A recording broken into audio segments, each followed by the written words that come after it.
Hello friends, welcome to Mentagenous. To discuss today lines and angles.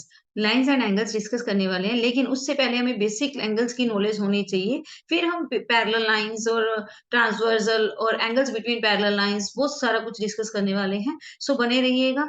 आज की इस video में हम right angle, acute angle, obtuse angle, straight angle, reflex angle and zero angle के बारे में knowledge gain करेंगे। हम देखेंगे कि ये क्या होते हैं।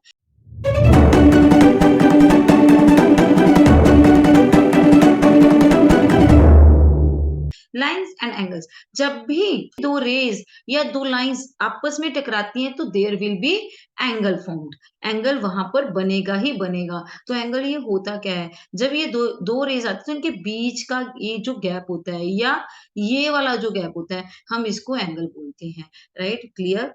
तो आइए आज हम डिस्कस करने जा रहे हैं कि ये मैंने क्या लिया है, दो रेज ली हैं। लाइक अगर मैं इनके नाम दे दूं, ये ओ ए रे है और ये ओ बी है। लेट अस दिस, देखो ये टाइप से हो सकती है रेस। या तो ये रे बिल्कुल ऐसे होगी, बिल्कुल सीधी गिरेगी जैसे कि हमारे रूम की दीवारें होती हैं, या फिर रेस कुछ ऐसे तरीके से हो सकती है। देखो यहाँ पर different different types of angles बनेंगे। देखो ये 90 जो बिल्कुल स्ट्रेट है, ये क्या होता है 90 डिग्री एंगल, जिसको हम कह देते हैं राइट एंगल, जो कि हमारा फर्स्ट पॉइंट है। Okay, right angle is equal to 90 degree angle. Okay, now coming on to the acute angle. Acute angle क्या होता है बेटा, जो भी जब भी रेस टकराती है और इनके बीच में ये लेस देन 90 होता है, लेस देन 90 होता है, तो हम इसको क्या कह देते हैं, ये this is an acute angle. Right, this is an acute angle. तो एक्यूट एंगल हमेशा जो होगा वो लेस देन 90 डिग्री होगा। अब बात करेंगे ऑब्ट्यूज की। Obtuse angle will always be greater than 90 degree. It will always be greater than 90 degree. ये जो एंगल होगा 90 से अगर ज्यादा हो जाता है तो ये क्या होगा, obtuse angle. Obtuse angle, right. Obtuse angle की डेफिनेशन में हम क्या लिखेंगे, an angle which is greater than 90 degree which is called obtuse angle, right? Now coming on to the straight angle, let me clear my board. Now we are going to discuss about the straight angle. Like if we join two opposite rays like this,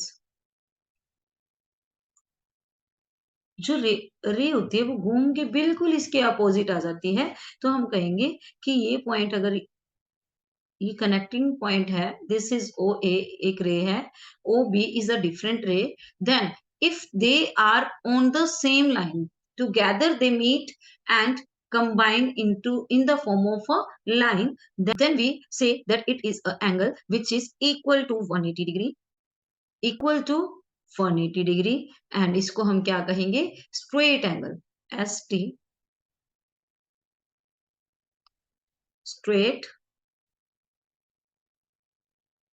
अगर मैं कुछ ऐसे line draw करूं तो देखिए ये जो angle था, अभी तक हम जो अभी एंगल ड्रॉ करते आ रहे हैं, देखो ये मोर देन 180 हो गया है, ग्रेटर देन 180 हो गया है, तो हम इसको क्या कहेंगे, reflex angle, greater than 180 degree. Now एक और एंगल होता है जिसको कि हम जीरो एंगल भी बोल देते हैं, जिसको हम बोल देते हैं जीरो एंगल। जीरो एंगल क्या होता है, जब भी एक रे, जब भी एक रे दूसरी रे के बिल्कुल ऊपर कोइंसिडेंट लाइंस बन जाएं, बिल्कुल इसी के ही ऊपर आ जाए, तो हम क्या कहेंगे, ये जो एंगल बना है, देखिए ये जो एंगल बना है इन दोनों के बीच में, देखो ये 0 डिग्री होगा, क्योंकि इनके बीच में कोई भी गैप नहीं है, यहाँ पर बिल्कुल कोई भी गैप नहीं है, तो ये एंगल क्या होगा, 0 डिग्री एंगल। और इसी को हम कंप्लीट भी बोल देते हैं, जो कि 360 डिग्री के इक्वल होता है, और इस एंगल को फिर हम कह देते हैं कंप्लीट एंगल। आगे की वीडियोस में हम इसी से रिलेटेड इस टॉपिक को थोड़ा और आगे डिटेल में पढ़ेंगे और बहुत सारे टॉपिक्स और ऐसे हैं जो आपसे आपको बहुत कुछ सीखने को मिलेगा। होप ये जानकारी आपको बहुत पसंद आई होगी और आपके लिए इंफॉर्मेटिव होगी। Please do like, share and subscribe my channel if you think it is informative. Thank you for watching. Thank you. मिलते हैं नेक्स्ट वीडियो में।